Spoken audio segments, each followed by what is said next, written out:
సన్నగా ఉన్న ఆ సందు వీధి ముందు ఆగింది కారు. కారులోంచి కిందకి దిగాడు డ్రైవర్ సత్యం. తనను పర్టిక్యులర్‌గా అబ్జర్వ్ చేయడం లేదని అర్థమైన తర్వాత ఆ వీధిలోకి అడుగు పెట్టాడు. ఆ పేటలో లేబర్స్ అధికంగా ఉన్న ఏరియా అది. ఆ వీధి చివరకంటా వెళ్ళి ఓ ఇంటి ముందాగి తలుపు తట్టాడు. ఎవరు? ఎవరది? తలుపు తీయండి. నేను సత్యాన్ని. ఎవరో ద్వారం వైపు అడుగులు వేస్తున్న చప్పుడు వినిపిస్తూ ఉంది. లోపలే గడియ తీశారు ఎవరో. సత్యం ఆదుర్దాగా లోనికి అడుగు పెట్టాడు. డోరు ఓపెన్ చేసింది రజాక్. లోపల మంచం మీద అందురాలిగా మారిపోయిన రాజమ్మ పడుకునుంది. ఏమైంది? మన ప్లాన్స్ అన్నీ ఫెయిల్ అయ్యాయి. రంగారావుని ఒంటరిగా ఎక్కడికి వెళ్ళనివ్వడం లేదు ఆ నేపాల్ డాక్టర్. వారిని పూర్తిగా లేపేస్తేనే గాని మన పనులు పూర్తి కావు. నేను అదే అనుకుంటున్నాను. దానికి తగ్గట్టుగా నా మీద అనుమానం కలిగినట్లుంది. ఉద్యోగం నుంచి తీసేయమంటున్నాడు రంగారావుతో. సత్యం, నువ్వు తిన్నగా ఫ్యాక్టరీకి వెళ్ళి కారు అక్కడికి వదిలిపెట్టాయి. ఈ రాత్రికి నువ్వు వచ్చేయ్. మిగిలిన పని నేను చేస్తాను. అది కాదు రజాక్. ఆ అమ్మాయికేమో దెయ్యం పడుతుంది. కానీ వీళ్ళెవరూ నమ్మేలా లేరు. ఆ నేపాల్ అతను ఇంకో అతను చాలా గట్టివాళ్లాగే ఉన్నారు. ఆ దెయ్యం గోలంతా అతనికి తెలుసులా ఉంది. ఎవరు చేసిన పాపం వారు అనుభవించవలసిందే. ఆ గోలతో మనకు సంబంధం వద్దు. భూపతికిచ్చిన మాట నిలబెట్టుకోవడం మన ధర్మం. అదే నేను ఆలోచిస్తోంది. ఆ డాక్టర్ గాడిని మట్టుబెడితే తప్ప అసలు పని పూర్తి చేయలేం. సరే, ఇక వెళ్ళు. సాయంకాలం వచ్చేయ్. అలాగేనంటూ ఆ ఇంట్లో నుంచి బయటపడ్డాడు సత్యం. ఇక్కడ సత్యం రజాకులకు ఒక ముఖ్యమైన విషయం తెలీదు. అది కిన్నెర ప్రేతాత్మ అదృశ్యంగా ఉండి తమ మాటల్ని వింటోందని. సత్యం ఫ్యాక్టరీకి బయలుదేరి వెళ్ళిన తర్వాత కిన్నెర రంగారావు ఇంటివైపు అదృశ్య రూపంలో బయలుదేరింది. కిన్నెర ప్రేతాత్మ ఆలోచన వేరు. తాను పగ తీర్చుకోవాలనే ప్రయత్నంలో మరొకరు జోక్యం కల్పించుకోవడం ఏమాత్రం ఇష్టం లేదు. అంతేకాదు, ఆ ప్రయత్నంలో అవసరమైతే రజాకు సత్యంలను అంతం చేయడానికైనా సిద్ధపడింది. సాధ్యమైనంత వరకు ముందుగా డాక్టర్ అమరేంద్రను ఆపదలోంచి కాపాడడానికి నిర్ణయించుకుంది. వీలైతే హెచ్చరించే ప్రయత్నం చేయడానికి ఆలోచిస్తోంది. పగ ప్రతీకారాజ్ఞలతో ప్రజ్వరిల్లే ఒక అమాయక కోయకన్య ప్రేతాత్మ మానవాకారంలో మరొకరి ప్రాణాలను రక్షించాలనుకోవడం చాలా ఆశ్చర్యకరమైన విషయం. ముఖ్యంగా కిన్నెర ప్రేతాత్మ ఆలోచిస్తోందొకటే, రంగారావుని, అతని కుటుంబాన్ని తను మాత్రమే హింసించాలని. అదే సమయానికి భూపతిబాబు, సర్వరాయుడు సత్యం ద్వారా విషయం తెలుసుకుని మరో కొత్త ప్రయత్నం మొదలుపెట్టారు. అది కిరాయి హంతకుల ద్వారా దాడి జరపడానికి రంగం సిద్ధం చేస్తున్నారు. లాభం లేదు రజాక్. ఇక ఈ విషయంలో ఏమీ సాధించలేరు. మీ ప్రయత్నాలు ఆపేయండి. అలా అనకండి భూపతి సాబ్. నాకు ఆవేశంగానే ఉంది. రంగారావు అంటే నేను ద్వేషిస్తాను. వ్యక్తిగతంగా నా పగ కూడా తీరే అవకాశం ఎలా వదులుకుంటాను? రజాక్, అది నువ్వు అనుకున్నంత సులభం కాదు. సత్యాన్ని అనుమానించారు. ఏ క్షణంలోనైనా సత్యం వారికి చేతికి పట్టుబడే అవకాశం ఉంది. అలాంటి అవకాశం వాళ్ళు తీసుకోకముందే అతన్నే తప్పుకోమను. అది అతనికి ఎంతో మంచిది. భూపతి బాబు మాటలను వింటూ సీరియస్గా ఆలోచిస్తున్నాడు రజాక్. భూపతి గారి మాటలో యథార్థం ఉందనిపించింది అతనికి. ఏదో విధంగా తనే రంగంలోకి దిగాలి. అలాగే సాబ్, వీలైతే తర్వాత కలుసుకుంటాను.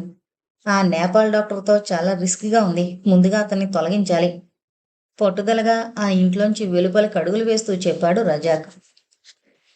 సాయంకాలం 6:40 రాజమ్మ డిశ్చార్జ్ అయ్యి 2 రోజులైంది.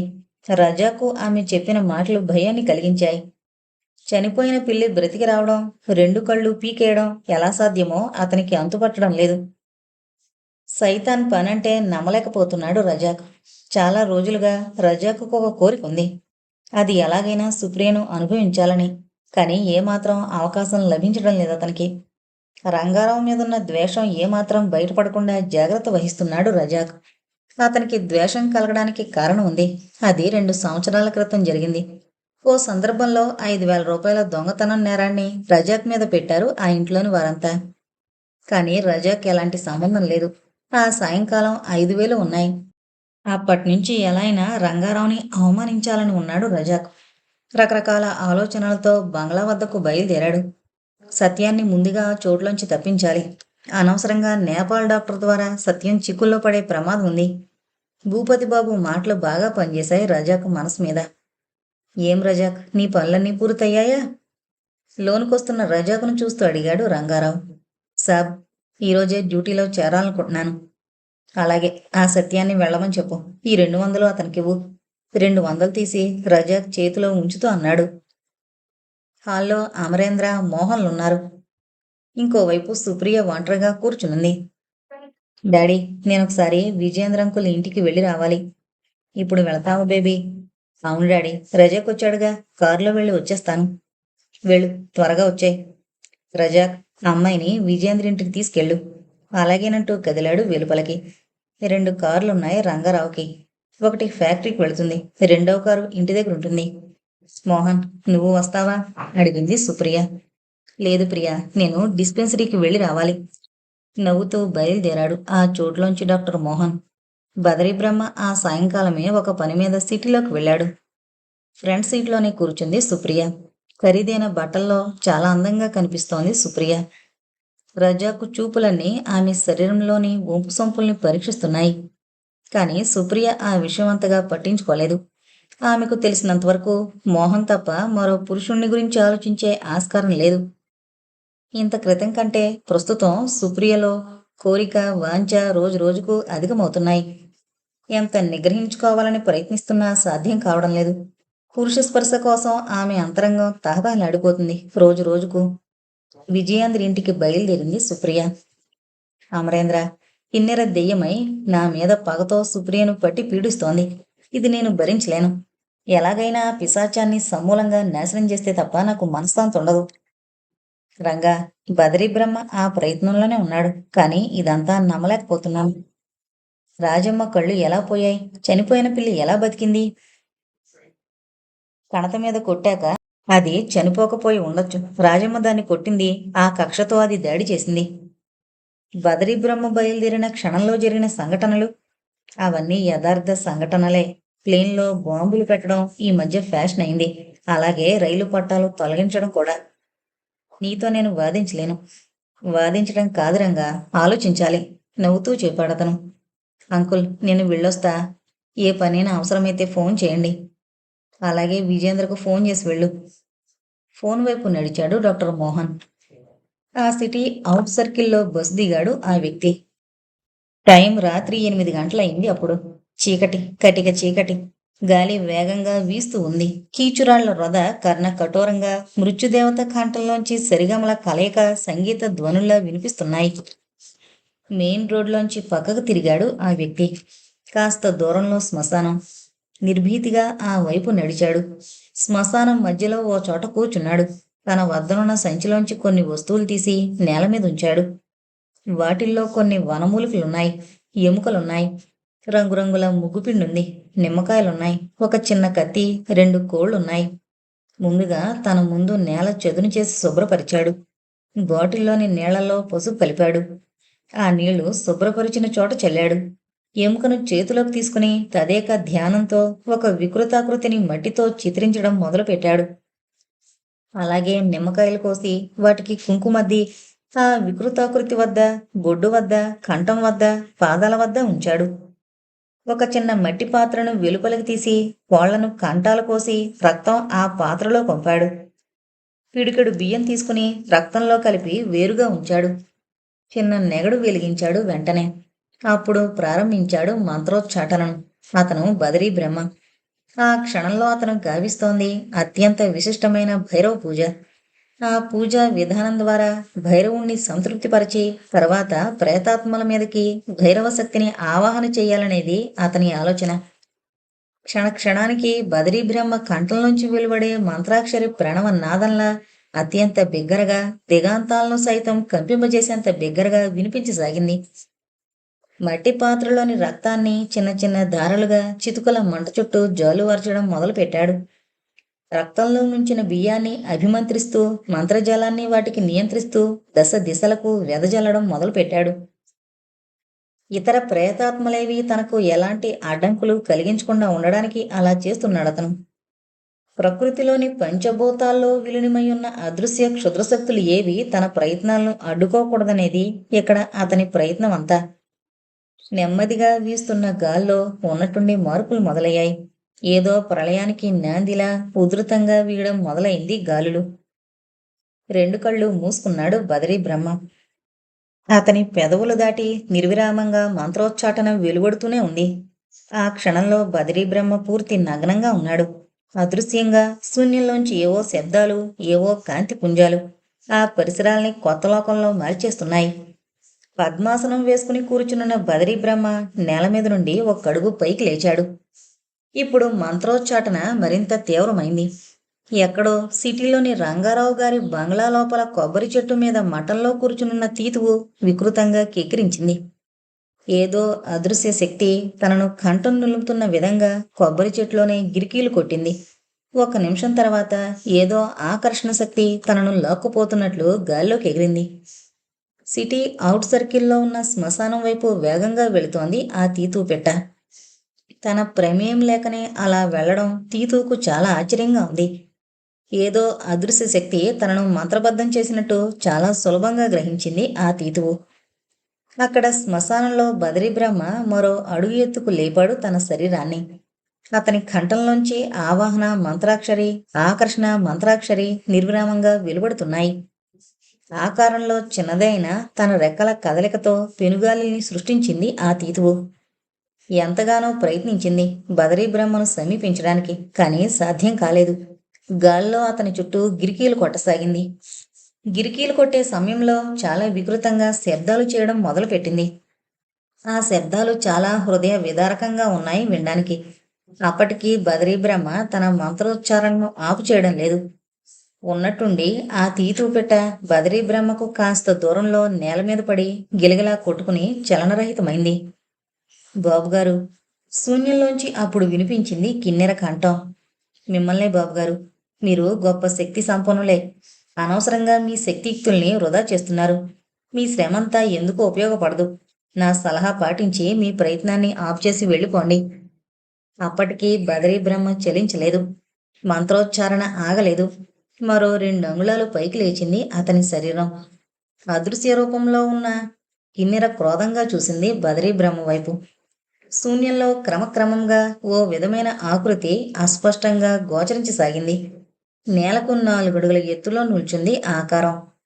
20 సంవత్సరాల కంటే తక్కువ వయసులో ఎంతో అందంగా ఉండే కిన్నెర ఆకారం స్పష్టంగా నిల్చుంది బదరీ బ్రహ్మ ఎదుట. అప్పుడు కిన్నెర కళ్ళు సుస్థభుజంగపు నేత్రాల్లా మిలమిల్లాడుతూ ప్రళయాగ్ని జ్వాలల్ని సృష్టించగల రాకాసి నేత్రాల్లా ఉన్నాయి. కిన్నెర, నా శక్తియుక్తులు ఎలాంటివో గ్రహించే ఉంటావు. నా సలహా పాటించు. వెంటనే సుప్రియను వదిలిపెట్టి వెళ్ళు. జరిగిందేదో జరిగిపోయింది. రంగారావు నీ పట్ల చాలా దారుణంగా ప్రవర్తించాడు, కాదన్ను. కానీ అందుకు ప్రతీకారంగా నువ్వు వివాహం కావలసిన ఒక అమాయకురాల్ని ఏడిపించడం సమంజసం కాదు. కంగుమంది బదరీ బ్రహ్మ కంఠం. బాబుగారు, మీరెంతో శక్తి కలవారే కావచ్చు, కానీ బలవంతాన ప్రాణాలు కోల్పోయిన కన్యను నేను. కొన్ని సంవత్సరాల పాటు నా ఆత్మ ఏ ఆధారం లేకుండా పగ ప్రతీకారాలతో ప్రజ్వరిల్లిపోతూ అలమటించింది. మీ సహాయం వల్లనే నిద్రలేచాను నేను. అది ఎందుకు జరిగినా నాకు వచ్చిన ఈ అవకాశం వదులుకోను. మీ మంత్ర విద్యలు నన్ను కొంతవరకే ఆకర్షించగలవు, నిరోధించగలవు. నా శక్తి మీకు తెలీదు. పౌర్ణమి కంటే ముందే మీరిక్కడికి బయలుదేరారు, కానీ రాగలిగారా? లేదు. అంతేకాదు, రాజమ్మ ఏమైంది? భూపతి బాబు ఒకే కుమారుడు ధనపతి బాబు ఏమయ్యాడు? వద్దు బాబుగారు, అద్భుతమైన మీ శక్తిని మరో విధంగా ఉపయోగించండి. పగ తీర్చుకుందే నేను ఈ రూపం వదిలిపెట్టను. అంతేకాదు, నేను భూలోకం నుండి వెళ్ళను కూడా. నన్ను రెచ్చగొట్టకుండా మీరు వెళ్ళిపోండి. పొరబడుతున్నావు కిన్నెరా. భైరవుణ్ణి ఆవాహన చేసి అతని శక్తిని నీకు విరోధి స్థానంలో నిలపబోతున్నాను. రంగారావుని, సుప్రియని నీ బారి నుండి కాపాడుకుంటాను. నిన్ను సర్వనాశనం చేయగలను. పొరబడుతున్నారు. నేను అందరిలా సామాన్యమైన ప్రేతాత్మను కాను. నా శక్తి మీకు తెలియదు. మీరు తెలుసుకోవాల్సిన సమయం వచ్చింది. ఇక మన మధ్య అనుక్షణం పోరాటమే. కిన్నెర శక్తి ఏంటో తెలుసుకోండి అంటూ అదృశ్యమైంది ఆ ఆకారం. కంగారుగా మళ్ళీ ఆగిపోయిన చితుకుల మంటను వెలిగించడానికి పూనుకున్నాడు అతను. అతని ప్రమేయం లేకనే చితుకుల మంట పెద్దదిగా వెలిగింది ఒక్కసారిగా. భయంకరమైన వికృత దరహాసం ఆ శ్మశానమంతా ప్రతిధ్వనించేలా వినిపించింది ఒక్కసారిగా. అదిరిపడ్డాడు బదరీ బ్రహ్మ. మంత్రబద్ధమైన అక్షంతల్ని చేతిలోకి తీసుకుని బదరీ బ్రహ్మ చటాలను లేచి నిల్చున్నాడు. కళ్ళెర చేసుకుని శూన్యంలోకి చూస్తూ 2 అడుగులు ముందుకు వేయబోయాడు. ఆగండి, మీ మంత్రాక్షతలు నా మీద పనిచేయవు. మీకు సలహా ఇస్తున్నాను. మీ మిత్రుడు రంగారావుని అంతం చేయడానికి కొంతమంది చాలా తీవ్ర ప్రయత్నాలు చేస్తున్నారు. మీకు వీలైతే అతన్ని కాపాడండి. అలాగే మీ మరో మిత్రుడు అమరేంద్ర గారిని ఈ రాత్రికే చంపాలనుకుంటున్నారు. ఇద్దరు వ్యక్తులు తొందరపడి ముందు వారిని రక్షించండి. కిన్నెర మాటలు చాలా స్పష్టంగా వినిపించాయి. షాక్ తిన్నట్టుండిపోయాడు బదరీ బ్రహ్మ. అరక్షణమైనా ఆలస్యం చేయకుండా సిటీకి బయలుదేరాడు ఆ చోట్లోంచి. రాత్రి 11 గంటలయింది. సుప్రియ నిద్రరాక డన్లపు బెడ్ మీద పొర్లుతోంది. అనుక్షణం ఆమె కళ్ళ ముందు డాక్టర్ మోహన్ కదలాడుతున్నాడు.